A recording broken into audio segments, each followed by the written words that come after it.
हम तुम कितने पास, कितने दूर है चांद सितारे। सच पूछो तो मन को झूठे लगते हैं ये सारे। हम तुम कितने पास, कितने दूर है चांद सितारे। सच पूछो तो मन को झूठे लगते हैं ये सारे, मगर सच्चे लगते हैं। ये धरती, ये नदियाँ, ये रहना और तुम बड़े अच्छे लगते हैं। ये धरती, ये नदियाँ, ये रहना और तुम। चलो तो भाई आज के नोट्स देख लेते हैं फटाफट से। आज क्या क्या हुआ, क्या क्या नहीं हुआ, क्या पढ़ा है सर ने। तो भाई आज चैप्टर ख़त्म हो गया। कल मैंने बोला था ना, कल अपनी वीडियो में मैंने बोला था कि लगभग 1 या 2 लेक्चर और लगने वाला है, क्योंकि और जो रिवरमैन प्रॉब्लम है और जो भी मतलब जो 2D से रिलेट होता है थोड़ा सा ना, तो उसको सर मोशन इन प्लेन में ही पढ़ाएंगे, मैंने बोला था। तो अब देखो आज सर ने बोला भी क्लास में कि वो जो है वो उसको हम 2D के साथ ही पढ़ाएंगे। तो आज सर ने ज़्यादा कुछ नहीं पढ़ाया, क्वेश्चन कराया बहुत सारे।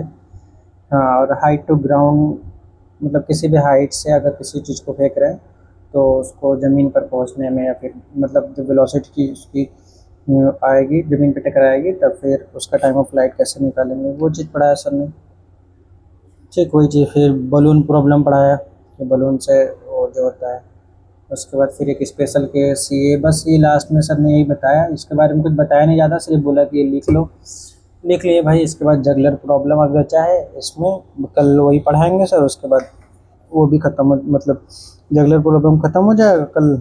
मुश्किल से भाई 20 मिनट का टॉपिक है। इसके बाद कल मोशन इन प्लेन स्टार्ट हो जाएगा भाई। तो ये फिजिक्स के आज के नोट्स थे। केमिस्ट्री में क्या चल रहा है भाई? केमिस्ट्री में चल रहा है सेंसिबल हीट और लेटेंट हीट, यही चल रहा है आज। और जीरोथ लॉ सर ने पढ़ाया, पहला लॉ।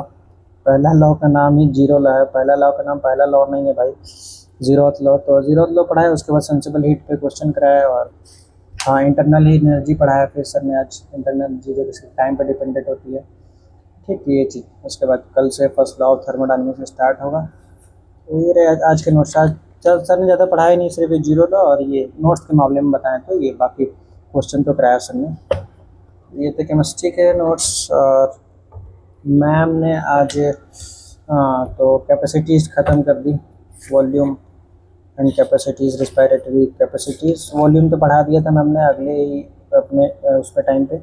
फिर उसके बाद कैपेसिटीज़ यहाँ से स्टार्ट किया मैम ने, तो कैपेसिटीज़ भी हो गई है। उसके बाद एक्सचेंज ऑफ गैसेस में पढ़ा रही थी कि कहाँ पर कितना प्रेशर होता है, ठीक, और किस किस चीज़ पर डिपेंड करती है ये। तो तब से उसके बाद टाइम ओवर हो गया भाई। तो ये था आज के नोट्स, ठीक है। चलो तब भाई आज के to do list target check कर लेते हैं। देख लो आज भाई डे 45 हो गया, 45 दिन, 1.5 महीने निकल गए हमारे। यकीन बज के स्टार्ट हुए 3 अब तो भाई फिजिक्स में 4 चैप्टर कंप्लीट हो गए, 3 चैप्टर उसमें बस चैप्टर कंप्लीट होते जा रहे हैं भाई। रिवीजन का पता नहीं लग रहा है कुछ, रिवीजन क्या हो रहा है, कैसे हो रहा है। 16 तारीख को हमारा टेस्ट भी है, कुछ समझ नहीं आ रहा है, फिर भी लगे हुए हैं पूरा अपना। तो देख लेते हैं बायो में आज क्या हुआ है। तो बायो में लेक्चर हो गया, डीपीपी कर लिया मैंने, नोट्स कर लिया। और ब्रीथिंग की, breathing and exchange of gases का एनसीईआरटी जो है वो रीड कर रहा हूँ बस, और ज़्यादा कुछ नहीं करा इसमें। केमिस्ट्री की बात करें तो केमिस्ट्री में लेक्चर डीपीपी सर ने दिया था, डीपीपी कर लिया, नोट्स भी हो गए हैं। सॉल्यूशन का पीवाईक्यू शीट जो अवेलेबल था, जो मैंने बचा के क्या मतलब पेंडिंग रखा था कि मतलब जब टेस्ट पास में आएगा तभी करूँगा, ताकि उससे रिवीजन भी हो जाए। तो ये भी कर लिया हूँ। फिर उसके बाद थर्मोडायनेमिक्स जो नोट्स थे भाई, जितने अभी तक सर ने पढ़ाए वो सारे लगभग याद हो गए हैं, मतलब लगभग हो गया है। ठीक, तो ये भी हो गया। फिजिक्स की बात करें तो फिजिक्स में लेक्चर हमारा हो गया है। डीपीपी सर ने नहीं दिया था, लास्ट लेक्चर था शायद आज का, मतलब इस चैप्टर का। नोट्स हो गया है। होमवर्क सर ने दिया था, 3-4 क्वेश्चन होमवर्क में थे, तो सारे जो थे वो जगलर प्रॉब्लम वाले थे, तो उसमें से एक भी नहीं हुआ, क्योंकि सर ने पढ़ाया नहीं था, तो एक भी नहीं, मतलब होमवर्क करने गया पर हुआ ही नहीं। होगा कैसे भाई, पढ़ाया ही सर ने नहीं, तो ये नहीं बोलेंगे। ठीक है। बाकी 1D का असाइनमेंट अभी बहुत पीछे चल रहा हूँ मैं, असाइनमेंट में बहुत पेंडिंग डाला हूँ भाई, टेस्ट की वजह सब हो रहा है सब कुछ। तो असाइनमेंट हमारा आज कर लिया हूँ, दूसरा अभी 3, 4, 5, 6 अभी सर ने अपलोड कराएंगे, तो 3 असाइनमेंट अभी बाकी है। बाकी UDM का भी YQ सीट ऐप में है, अवेलेबल है, तो इसको भी मैंने पेंडिंग छोड़ा था कि जब टेस्ट नज़दीक आएगा तभी करूँगा, तो ये भी कर लिया हूँ आज। ठीक, तो ओवरऑल आज का दिन जो था भाई अच्छा था पढ़ाई के मामले में, तो ठीक है, आज 90% बोल देंगे। बाकी अभी टाइमिंग आप देख सकते हो, 1:30 बजने वाले हैं रात के, और आज का स्टडी आवर है 13 घंटे। तो यहाँ पर लिख दे तो भाई 13 घंटे।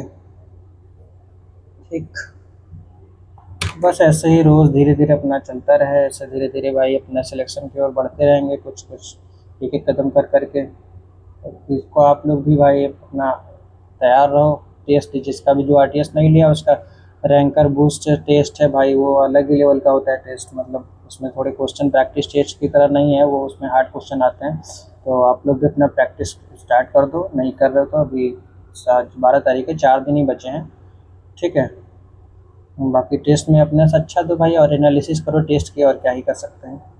बाकी जो गलतियाँ हो रही है उसको देखो, नोटिस करो, और बैकलॉग मत लगने दो। बैकलॉग लगने से सबसे बड़ा कारण ये हो जाता है ना, उसके साइड इफ़ेक्ट ये हो जाते हैं कि उसके बाद ना आपको रिवीजन का टाइम मिलेगा, मतलब मिलेगा भी तो नहीं, मन कर नहीं पाओगे, मन नहीं करेगा, ना टेस्ट ना तो DPP सही से कर पाओगे, ना क्वेश्चन प्रैक्टिस अलग से कर पाओगे अगर बैकलॉग हुआ तो।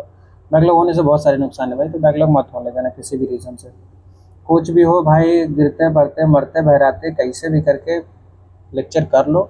थोड़ा सा नहीं समझ में आया लेक्चर वो बात अलग है, बाद में उसको नोट्स से रिवाइज कर लेने को हो जाएगा, लेकिन लेक्चर छोड़ देने पर ये बड़ा महंगा पड़ जाता है। ठीक है, तो बैकलॉग मत खोलने दो। ठीक है, आज के लिए इतना ही, बाकी मिलते हैं कल की वीडियो में, तब तक के लिए बाय बाय।